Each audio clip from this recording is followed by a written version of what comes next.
Comme ça, tu veux programmer? Eh ben, attache ta tuque avec la broche, puis fais ce que je te dis dans vidéo. Si t'es comme mon ami Jay, Mais je ne comprends pas. t'as pas trop compris ce que j'ai fait dans la dernière vidéo avec mon mini-script. Eh non, Jay, je suis pas en train d'installer un virus sur ton ordinateur. Dans la dernière vidéo, je t'ai montré comment installer Python et comment écrire ton premier mini-script. Donc, ce que je te propose, Jay, c'est de revenir sur ce petit détail. Alors, allons-y. Donc, si c'est la première fois que j'ai utilisé VS Code, ça se pourrait que les fichiers Python n'ont pas été attribués par défaut.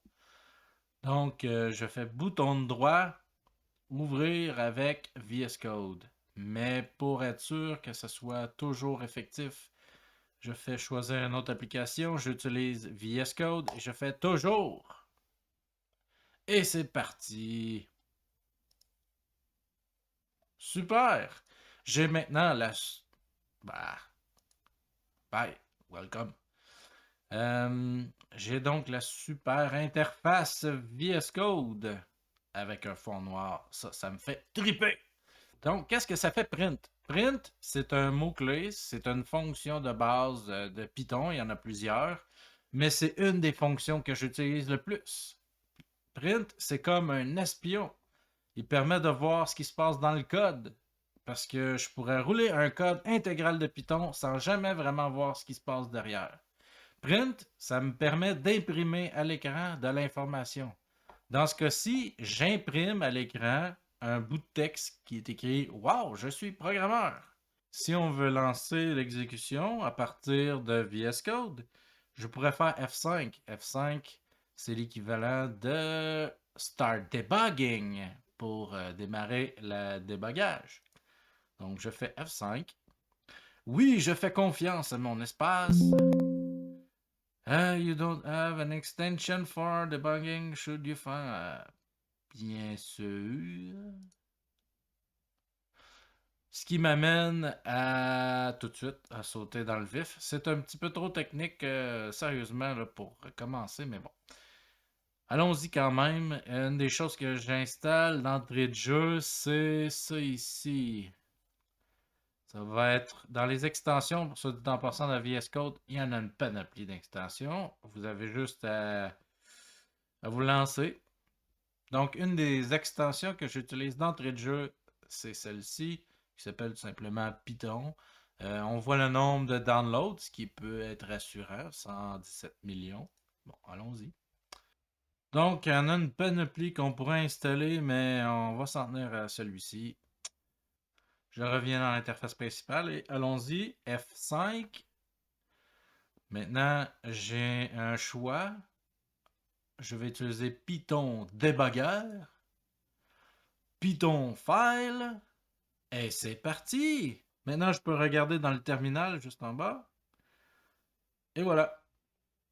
Wow, je suis un programmeur. Excellent. Et quand on revient avec le chemin d'accès écrit comme ceci, c'est que le code est terminé. Donc, si par exemple, je faisais une faute, vous voyez le petit point là, ça veut dire que je dois enregistrer. Sinon, évidemment, mes modifications ne sont pas prises en compte. Je relance, F5, en mode debug. Et voilà, name print is not defined. Pourquoi? Parce que je pourrais inventer une fonction qui s'appelle burnt, mais dans ce cas-ci, je ne l'ai pas inventée. Donc dans Python, comme sans doute dans d'autres langages, il y a des fonctions de base, puis il y a des fonctions qu'on peut créer. OK? Ça viendra. Pour l'instant, je vais utiliser la fonction de base print. Bon, maintenant que je t'ai convaincu, mon ami Jay, que je suis pas en train d'hacker ton PC, tu vas me dire, ben oui, mais ton script, il sert à rien. Ben t'as bien raison, mon Jay. Alors on va passer en deuxième vitesse et te montrer les bases avec les fonctions print et input. Alors allons-y. On va se créer un autre dossier. On va l'appeler tutoriel Python 2. Les bases. Oh, non, non, non, non. Mauvaise habitude. Les bases. On s'en vient ici. On va créer un fichier à partir de VS Code. Pourquoi pas? Je vais sélectionner un dossier. Les bases. Et voilà, je suis maintenant dans le dossier les bases. Oui, je fais confiance à tout le monde. Oui, je fais confiance aux auteurs. Merci. Donc, pour créer un fichier, j'utilise le petit icône ici. Et je vais écrire les bases.py. On va jouer un jeu. La meilleure façon d'apprendre. On va poser des questions. Allons-y comme suit. Question. On va utiliser la fonction input qui va poser la question à l'utilisateur. L'utilisateur devra écrire quelque chose. Et ce quelque chose va aller dans ce mot qui est une variable. Qu'est-ce qu'une variable? C'est comme une boîte dans laquelle on met quelque chose. Et cette boîte, on peut l'utiliser ensuite pour comparer, pour additionner, pour concaténer, pour faire plein de choses. Et aussi, on peut changer la valeur qui est dans la boîte. La variable, c'est super important. On s'en sert tout le temps. Donc, dans cette variable, je vais avoir une question. Et cette question va être écrite en string. String étant une chaîne de caractères. Juste avant d'aller plus loin, je vais écrire un commentaire. Un commentaire, c'est une chaîne de caractères qui ne sera pas considérée dans le code. C'est comme si le code ne le voyait pas. Donc, on peut écrire n'importe quoi, le code ne fera rien avec ça. Donc, ici, ce que je vais faire, c'est que je vais me donner un commentaire. Très bonne habitude d'écrire des commentaires d'ailleurs. Si c'est pas pour vous, ça sera pour les autres au moins. Poser la question à l'utilisateur. Par exemple. Et la question que je vais lui poser, c'est quel est ton nom? Pourquoi je mets un espace? Vous allez me remercier plus tard. Ensuite, je vais faire un print et je vais utiliser le nom de la variable. Question. Donc, je vais poser une question et la réponse à cette question que je vais taper au clavier va être insérée dans cette variable et puis je vais utiliser la variable pour la retourner à l'écran. Donc, par exemple, si je fais ceci, que je le mets en commentaire, tout ce qui va se passer, ben, il ne se passera pas grand-chose à part de poser une question puis d'avoir aucune espèce d'idée ce que le code va faire avec. Donc, allons-y, un premier essai. F5, je lance le programme. Quel est ton nom? Je vais aller cliquer ici dans le terminal. Je vais écrire mon nom est Jean-François. Ah, mais qu'est-ce qu'il a fait avec mon nom? Est-ce qu'il l'a envoyé dans le dark web? Aucune espèce d'idée. Donc, ce que je vais faire, c'est que je vais plutôt décommenter la fonction print. Et maintenant, ce que je vais rentrer comme réponse va m'être retourné à l'écran. On relance. Quel est ton nom? Jean-François. Jean-François. Entrée. Et voilà. Si on veut aller voir en détail qu'est-ce qui se passe, on peut ajouter ce qu'on appelle des breakpoints ou des arrêts. Je fais F5. Et voilà, mon code s'est arrêté au breakpoint. Donc, je peux observer ce qui se passe un peu plus dans le code. Et ce que j'utilise, c'est F11, Step Into. On a les contrôles aussi en haut. Donc j'utilise F11 pour Step Into. Je vais rentrer dans la fonction. Et là, quel est ton nom? Bob! Point d'exclamation. J'appuie sur Entrée. Maintenant, on voit qu'à l'intérieur de la variable, j'ai une chaîne de caractères qui s'appelle Bob. Donc maintenant, ma variable avec Bob, point d'exclamation, rentre à l'intérieur de la fonction print. Et une fois que je fais F11, boum! Je vois le résultat affiché à l'écran. Donc, print, un bel outil pour débugger, comprendre ce qui se passe ou même juste retourner de l'information à l'usager. Excellent. Est-ce qu'on s'arrête là? On pourrait se permettre d'aller juste un peu plus loin. Hein? Euh, on pourrait créer un jeu de devinette. D'accord? Allons-y. On va poser. On va encore utiliser la variable question. On va poser une question à l'utilisateur. Et puis, qu'est-ce qu'on pourrait lui demander? C'est quoi le channel le plus cool? Je pense que vous avez deviné. Ici, on va écrire réponse. Plam add-on, bien sûr. Je vais maintenant vous montrer une nouvelle fonction très très utile, une fonction de base. C'est les conditions si. Hein? Donc, si je suis beau, s'il fait beau ou s'il y a un bateau, la condition si te permet de, par exemple, de comparer. Comme dans ce cas-ci, on va comparer la réponse de l'utilisateur avec la réponse mystère. Si ou if, question égale réponse, deux points. On dit alors, par exemple, euh, félicitations, félicitations. Vous avez la bonne réponse. Mais si on n'a pas la bonne réponse, elif pour else if pour autre si ou un autre si.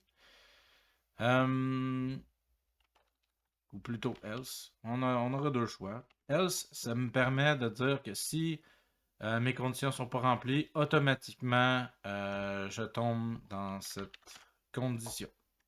Mais autrement, je pourrais avoir plusieurs conditions de si. Dans ce cas-ci, ça fait beaucoup de si dans une phrase.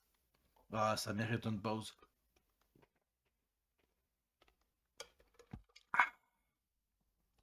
Vous avez perdu!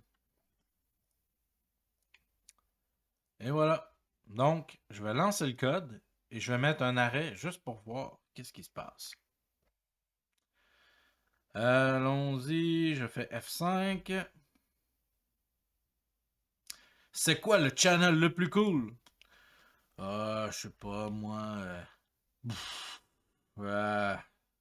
Ah. Quel est le channel le plus cool? Ah. Dites-moi là dans les commentaires. C'est quoi le channel le plus cool? Ça dépend, là. C'est quoi le sujet? C'est quoi le channel le plus cool? C'est évident, c'est Plamadon. Ouais. Donc, si je retourne ici, maintenant je vois la réponse de l'utilisateur qui m'a dit, qui a écrit Plamadon. J'ai la réponse mystère qui est Plamadon. Et je compare maintenant la question avec la réponse. Et si la question égale la réponse, félicitations, vous avez la bonne réponse. Bravo. Maintenant, si par mégarde, j'écrivais, je sais pas moi, c'est quoi le channel le plus cool? Ah, le channel de mon ami Jay, voyons. Euh, Jay, channel. Voilà. Et encore une fois, on compare la question Jay Channel avec la réponse mystère Plamaden. Je compare la question avec la réponse. Et vous avez perdu. Donc, à ce point-ci, vous savez écrire un bout de code Python qui vous permettrait de jouer à la devinette avec la famille, les amis, les enfants, peu importe. Bon, ok. Pour ceux qui ont envie d'en savoir plus, on va ajouter un niveau de difficulté. Parce que comme vous avez vu, si j'entre la mauvaise information, le jeu est fini, capote! Mais si je voudrais que ça continue tant et si longtemps que je n'ai pas la bonne réponse, on va utiliser la fonction while, c'est-à-dire en français pendant que c'est vrai. Alors, while true pour pendant que c'est vrai, je vais indenter le code. Donc, pour ceux qui se demandent comment j'ai fait cette passe, je clique ici, je fais Shift Alt, je clique et je puis sur Tab. Et voilà. Ou CTRL Z pour revenir. Et je pourrais redescendre en faisant Backspace. Donc, je recommence. J'appuie ici, je fais Shift Alt, je rappuie, je fais Tab. Et voilà. Pourquoi? Parce que dans Python, l'indentation, l'espace qu'on crée est super important à l'intérieur de boucles comme celle-ci. Par exemple, avec le if, ou avec le else, ou avec le while, et ainsi de suite. Même les fonctions aussi. Donc, ce que je voudrais aussi insérer, c'est ma question. Donc, j'appuie sur Alt et flèche. Flèche en bas, flèche en haut. Donc, flèche en bas, je déplace ma question. Je l'indente comme ceci. Alors, ce qui va se passer, c'est que je vais rentrer dans mon code. While true, je vais poser la question. Et si j'ai la bonne réponse, je vais dire félicitations. Sinon, vous avez perdu. Point important. Si je n'écris pas break, je vais recommencer indéfiniment que j'ai la bonne réponse ou non. Donc, ce que je vais faire, c'est vous avez perdu.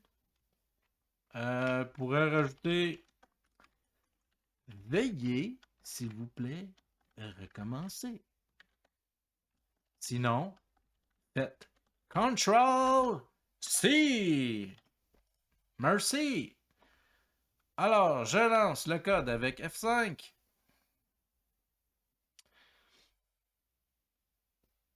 Et on va voir en détail comment ça se passe. C'est quoi le channel le plus cool? La marane. Félicitations, vous avez la bonne réponse. Et ensuite, je fais break, ce qui termine le code. Et si je relance cette fois, c'est quoi le channel le plus cool? Celui de mon ami Jay. Et non, vous avez perdu. Veuillez s'il vous plaît recommencer, sinon faites CTRL-C. Et voilà, je reviens dans ma boucle infinie. Je repose ma question. Quoi? Ce n'est pas celui de mon ami Jay? Simplement pour vous montrer que ça recommence et ça recommence et ça recommence jusqu'à temps que j'ai la bonne réponse ou que je fais CTRL-C. Alors faisons CTRL-C. Keyboard Interrupt. Et voilà. Alors, merci d'avoir écouté Plamadan et je vous dis à la prochaine.